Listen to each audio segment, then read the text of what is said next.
Selamat datang di channel Cerita Cinta. Channelnya cerita cinta romantis. Disclaimer. Cerita ini hanya fiktif. Jika ada kesamaan tokoh, tempat dan cerita, itu hanya kebetulan semata, tidak ada unsur kesengajaan. Sebelum lanjut jangan lupa like dan subscribe dulu. Dikhianati istri, diganti model cantik, bagian ke-18. Karina langsung mengusap kasar wajah Susanti.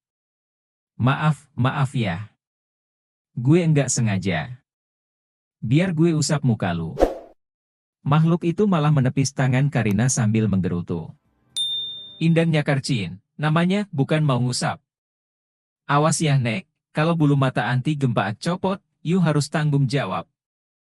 Iya, maaf. Karina cengar-cengir. Tapi, lu tadi serius lihat si Amel ada di toko laki gue? Dia mau ngapain di sana? Mana Aik tahu? Mending you lihat aja DC ke sana cus. Pasti tuh, si biji kesemek masih ada, saran Susanti sembari bertumpang kaki. Ya udah yuk, kita ke sana sekarang. Karina menarik pergelangan tangan Susanti untuk masuk ke mobil. Sebentar Cin, rok Aik nyangkut, tukas Susanti seraya membenarkan roknya yang tersingkap. Karina menggeleng kesal. Ribet banget lu, lain kali jangan pakai rok mini. Terus, kalau Aik enggak pakai rok mini, pakai apose, dong. Karung goni? Susanti memutar bola mata tidak kalah kesal. Setelah selesai berseteru tentang rok mini, mereka pun bergegas pergi ke toko Ridwan. Saat sampai di sana, suami dari model terkenal itu tidak ada. Mata Karina menjelajah tempat itu sambil bertolak pinggang. Laki gue kemana nih? Susanti malah langsung membekap mulutnya sendiri. Jangan-jangan laki diculik wewe gombel, Rin? Karina membuang napas kasar dengan bola mata mengambang ke atas. Ya enggak mungkin lah, wewe gombelnya kan elu ada di sini.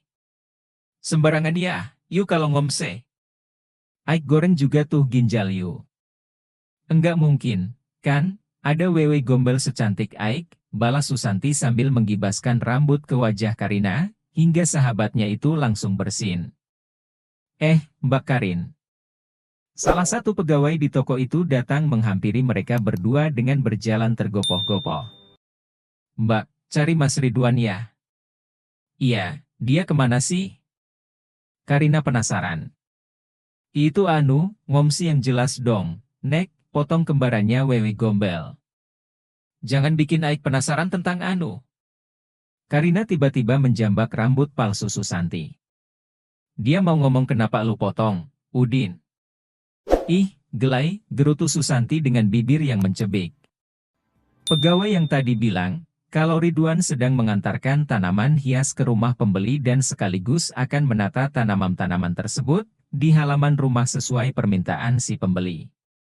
Pembelinya cewek yang matanya kegencet, kan Cin? Tanya Susanti menyelidik kepada pegawai itu. Iya Om, jawab pegawai tadi yang langsung digertak oleh Susanti. Apa? Om? Mata Yuka Tarak Stadium 5 ya?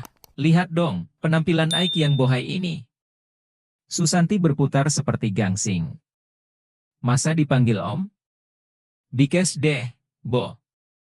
Berarti benar, tadi si Amel kesini. Tapi, apa dia cuma ingin membeli tanaman hias atau ada niat lain ya? Gue harus positive thinking. Karina bermonolog dengan mata memicing. Udahlah, gue mau pulang aja, takut anak gue keburu bangun. Karina melengos ke arah mobil. Namun, Susanti malah mencekalnya. Halo, kalau you pulang, yang antar Aik ke salon siapa? Tinggal ngesot aja, ribet amet lu, cetus Karina dengan santai. Susanti pun langsung mengerucutkan bibirnya sambil mendengus kesal. Akhirnya, Karina mengantar makhluk itu karena tidak tega melihat ekspresi wajahnya yang memprihatinkan. Baru saja mereka berdua masuk ke salon, ketiga teman Karina langsung menyerbu sambil membawa ponsel dengan raut wajah yang kaget. Beb, lihat ini. Salah satu dari mereka menunjukkan sesuatu di ponselnya. Hah, pekik Susanti di depan ponsel tersebut, sampai Karina tidak bisa melihat apa yang mau mereka tunjukkan. "Hei, Susanto, minggir lu. Si Karin mau lihat," gertak mereka dengan sewot. Karina mengambil ponsel itu seraya menyingkap rambutnya ke belakang telinga.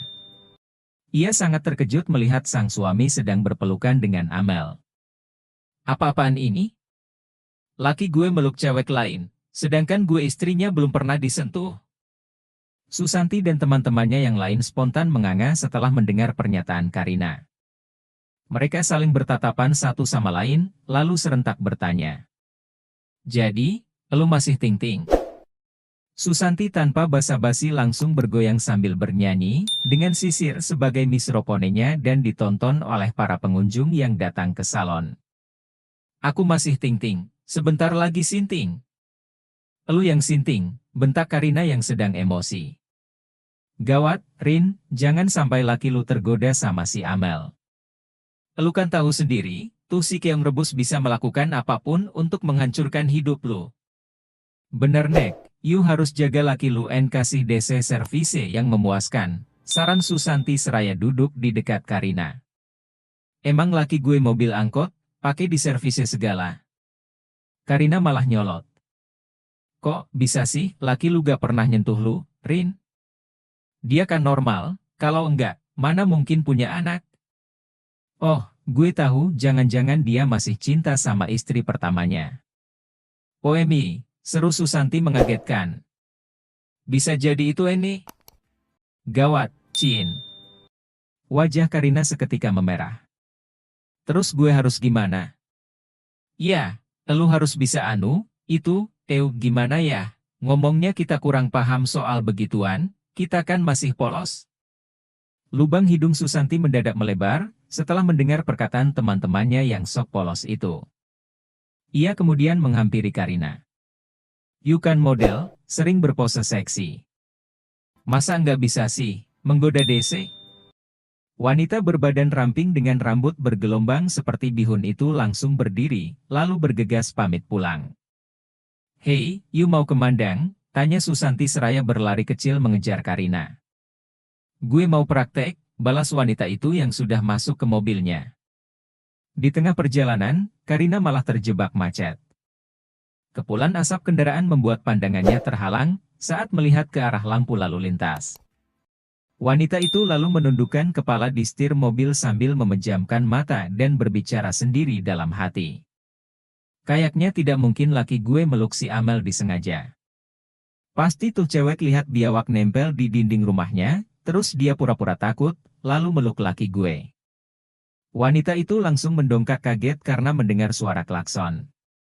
Ia pun langsung menyalakan mesin mobil dan tancap gas. Jam sudah menunjukkan pukul 20.30 waktu Indonesia Barat. Namun, Ridwan belum juga pulang. Mata Karina terus menatap jam dinding yang jarumnya tak berhenti berputar. Wanita itu menarik napas, lalu perlahan mengeluarkannya lewat sendawa.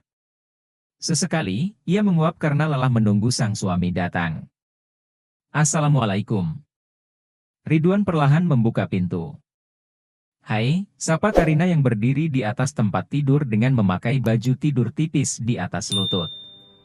"Hai, juga." Sang suami terlihat cuek, ia malah langsung duduk dan mengambil buku untuk mencatat penghasilan hari ini. Karina menggibas rambut, lalu berjalan ke arah suaminya dengan bergaya seperti sedang di panggung catwalk. Kemudian, wanita itu kembali menggibas rambut sambil bertolak pinggang. Ridwan melirik sang istri sejenak. Kenapa dia mendadak seperti cacing kremi? Tidak bisa diam. Karena suaminya tidak peka juga, Karina pun mengambil buku dan pena yang sedang dipegang sang suami dengan paksa. "Kenapa kamu diam aja?" Karina terlihat kesal dengan kedua ujung alis yang menyatu. "Terus, saya harus apa?" Ridwan kebingungan sendiri. Sang istri kemudian menunjukkan foto suaminya tadi yang sedang memeluk Amel sambil menggerutu. "Jangan pura-pura enggak tahu. Ini apa? Kamu meluk dia, sedangkan aku istri kamu tidak pernah disentuh." Ridwan langsung celingukan karena takut orang rumah mendengar ucapan sang istri. Ia lalu berdiri dan menghampiri Karina. "Kamu tuh, Ngomong apa sih? Wanita itu tadi beli tanaman hias. Dia terpeleset jatuh ke arah saya. Jadi, kita tidak sengaja seperti itu. Saya tidak mengerti kenapa ada foto ini. Kejadian itu hanya beberapa detik saja karena saya langsung melepaskannya. Lalu, kenapa kamu tidak pernah menyentuh aku? Apa kamu masih cinta sama istri kamu dan belum bisa melupakannya? Tanya Karina yang membuat Ridwan langsung menelan air ludahnya sendiri. Kenapa diam? Benarkan ucapanku? Karina berbalik badan dan berjalan ke arah tempat tidur. Tidak, balas Ridwan. Sang istri pun berhenti berjalan. Bersambung.